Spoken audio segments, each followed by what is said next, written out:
हमारे लोग नहीं हैं, इस वजह से क्योंकि जिनकी सत्ता होती है उनके साथ अन्याय अत्याचार नहीं होता है। दलित समाज जो है अपना, वो दलितपन छोड़े। इसलिए पैदा नहीं हुए कि हम बच्चियां पैदा हो हमारे घर में और उनको नोच लिया जाए, जैसे मणिपुर में नोचा जा रहा है हमारी आदिवासी बहनों को।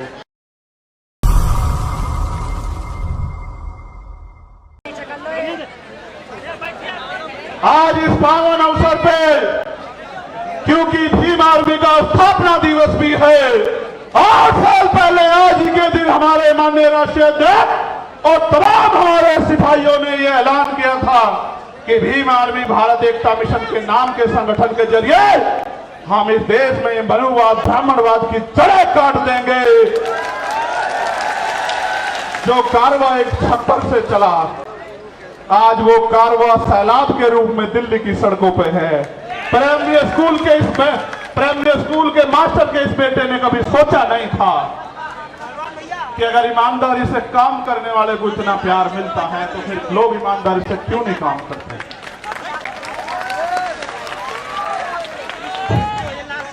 तो मैं इस पावन अवसर पे बहुजन समाज में जन्मे सभी संतों, गुरुओं, महापुरुषों को नमन करता हूं। भगवान बुद्ध, सदगुरु रविदास जी महाराज, गुरु नानक देव, संत कबीर, भगवान वाल्मीकि महाराज, गुरु घासीदास, राष्ट्रपिता ज्योतिबा फूले, छत्रपति साहू जी महाराज, बाबा साहब अंबेडकर, नारायण गुरु संत गाडगे जी महाराज, चौधरी सर छोटू राम जी कोतवाल, धन सिंह गुर्जर जी, संत राम बी प्रजापति जी, महामना राजसूप वर्मा जी, बाबू जगदेव प्रसाद कुशवाहा जी, इनको इसलिए याद करो, ऐसी सभा में उनको गोली मार के खत्म किया गया था। वो ऐसे सिपाही, राष्ट्रपिता ज्योतिबा फूले की मूवमेंट के सिपाही, जिनको मारने का काम जो है बिहार में किया गया था। जननायक कपूरी ठाकुर, मान्यवर काशीराम साहब, मान्यवर दीना माना वाल्मीकि साहब को नमन करता हूं। और सम्मानित साथियों, मुझे संदेश के तौर पर आपको ये कहना है, मैं आपसे पहले पूछना चाहता हूं, क्या मैं कोई गलत लड़ाई लड़ रहा हूं? नहीं, दोनों हाथ उठा के बताओ। एक चीज और बता दो पहले ही, बात पक्की करके चलेंगे आज। बेटियां पैर नहीं छुआ करती, बेटियों के तो हाथ सर पर रहने चाहिए। क्या अगर मैं लड़ाई गलत लड़ रहा हूं और ये लड़ाई मुझे नहीं लड़नी चाहिए, तो आप आज इशारा कर दो। मैं ईमानदार से कह रहा हूं, मैं राष्ट्रीय अध्यक्ष जी को लिख के दे दूंगा कि हम ये संगठन बंद करके कोई खेती किसानी का काम कर लेंगे। जो आखिरी में बैठे हैं वो सब लोग बताओ भाई, ऐसे नहीं चलेगा, हाथ उठा के बताओ, ये काम बंद कर दूं? अच्छा अब सुनो, फिर गौर करो, एक सेकेंड, 1 मिनट रुक जाओ। ये काम कामयाब कैसे होगा ये भी समझते हो? कब तक मैं आपको दिल्ली बुलाता रहूंगा, भोपाल बुलाता रहूंगा, भरतपुर बुलाता रहूंगा, छत्तीसगढ़ उड़ीसा बुलाता रहूंगा, झारखंड बुलाता रहूंगा? कब तक? हर चीज की एक सीमा होती है। मैं भी आपको बुला बुला के थक गया, लेकिन जो अन्याय अत्याचार हो रहा है वो बंद नहीं हो रहा है। अन्याय अत्याचार बंद करने के लिए पहली 3 बातों पर आप गौर कर लो। पहली ये कि हमें संविधान ने बराबर के अधिकार दिए हैं, सत्ता में हमारे लोग नहीं हैं, इस वजह से क्योंकि जिनकी सत्ता होती है उनके साथ अन्याय अत्याचार नहीं होता है। तो मान्यवर काशीराम साहब कैडर में एक बताया करते थे कि हमारे पास 5 तरह के बल हैं। कितनी तरह के? 5 तरह के। आवाज आ रही है? गर्मी तो नहीं लग रही? बताओ, गर्मी लगे तो बंद करूं। ठीक, तो 5 तरह के बल है। पहला बल है बुद्धि बल। भाई कान से सुनो, वरना इसके चक्कर में पड़ जाओगे, सब खत्म हो जाएगा। पहला बल है बुद्धि बल, दूसरा बल है धन बल, तीसरा बल है बाहुबल, और चौथा बल है जनबल, और 5वां बल है मनोबल। अगर जिसका मनोबल गिर जाए उसके लिए चारों बल बेकार हैं। मनोबल किसे कहते हैं कि जब आप पहले ही हार मान लो। साहब भी कहते थे, मैं उनकी बात को आगे बढ़ाते हुए आपसे कह रहा हूं, पहले तो दलित समाज जो है अपना, वो दलितपन छोड़े, अन्याय का जवाब देने के लिए तैयार होना चाहिए। हम इस देश में इसलिए पैदा नहीं हुए कि हम बच्चियां पैदा हो हमारे घर में और उनको नोच लिया जाए, जैसे मणिपुर में नोचा जा रहा है हमारी आदिवासी बहनों को। हम लोगों ने इसलिए अपने परिवारों को आगे नहीं बढ़ाया कि कोई मुंह रखने पर उनकी हत्या कर दे, कोई उनको जूते में पानी पिलाए, कोई उनके सर पे पेशाब कर दे। इसलिए हमारे माँ बापों ने हमें जन्म नहीं दिया। इसलिए अपने मनोबल को ऊंचा करो। ये लोकतंत्र है, जिनके पास लोग होते हैं, जिनको उनका राज होता है। लोग आपके पास हैं, लेकिन राज कैसे आएगा इसका तरीका आपको बता देता हूं। राज ऐसे आएगा, जिन्होंने पहले काम किया। हमारे लोगों को मैं सुनता हूं, कहते पिछड़े वर्ग के जो लोग हैं वो तैयार नहीं है बहुजन भाईचारे के लिए।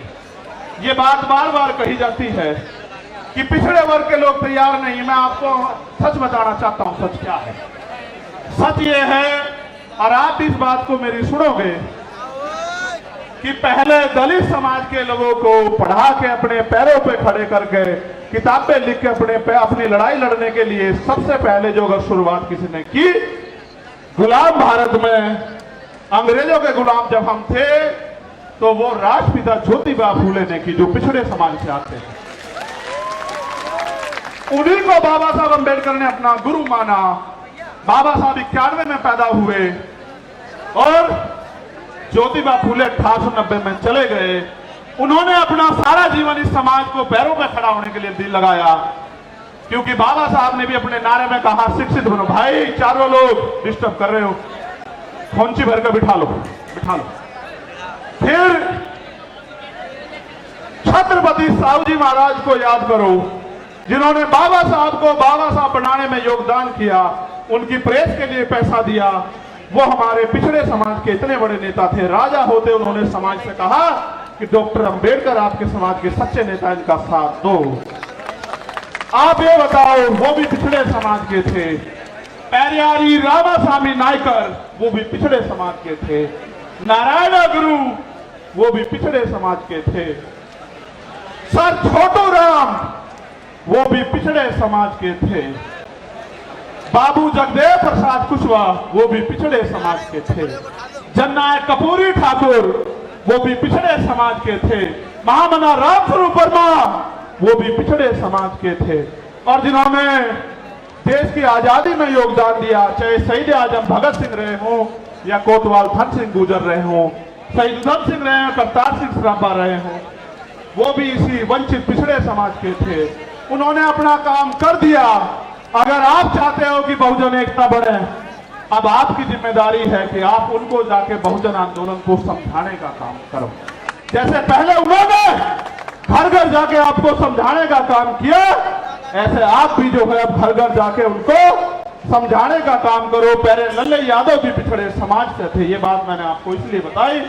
आप ये सोचते हो कि वो गलत है, नहीं, कुछ गलतियां हुई है, उसकी वजह से दिक्कत आ रही है। वरना पिछड़ा समाज भी ब्राह्मणवाद मनुवाद का सबसे बड़ा जो है विरोधी बैठा है, और ये बात उन्होंने 19 के दशक में करके भी दिखाई है। ठीक है। दूसरा,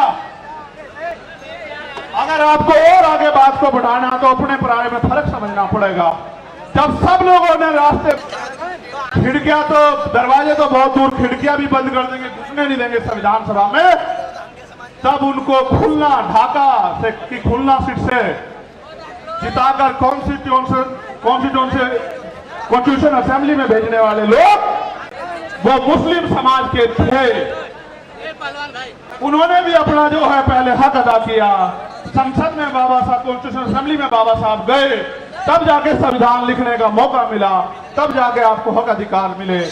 आज वो लोग आपकी तरफ देख रहे हैं कि भाई हमने तो समय समय पे अपना काम किया, हमारे लिए कौन लड़ेगा। इसलिए मैं सीए एनपीआर एनआरसी के आंदोलन में मिल गया, और इसलिए मैं आपसे कह रहा हूं, आपको समझना पड़ेगा कि आपका अपना कौन है और आपका पराया दुश्मन कौन है।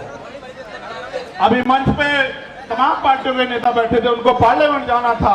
हमारे आरजेडी के नेता बैठे थे, मैं उनसे कहता, अगर वो होते कि भाई मैं आपका बहुत सम्मान करता हूं, आपकी पार्टी का बड़ा सम्मान करता हूं, लेकिन आपके राज में हमारे लोगों की खाल उतारी जा रही है। आपके यहाँ आयोग नहीं बना हुआ भाई, आप भी कुछ करके दिखाओ। दूसरों को गाली देने से काम नहीं चलेगा। उनके यहाँ SC/ST आयोग नहीं है, महिला आयोग नहीं है। उनके यहाँ राकेश पासवान की हत्या कर दी जाती है, आरोपी गिरफ्तार नहीं होते। मुझे उनसे भी कहना था, लेकिन समय कमी से चले गए। हमारे कांग्रेस के नेता भी बहुत सम्मानित साथी भाई आए थे, मैं उनका भी बड़ा सम्मान करता हूँ। आए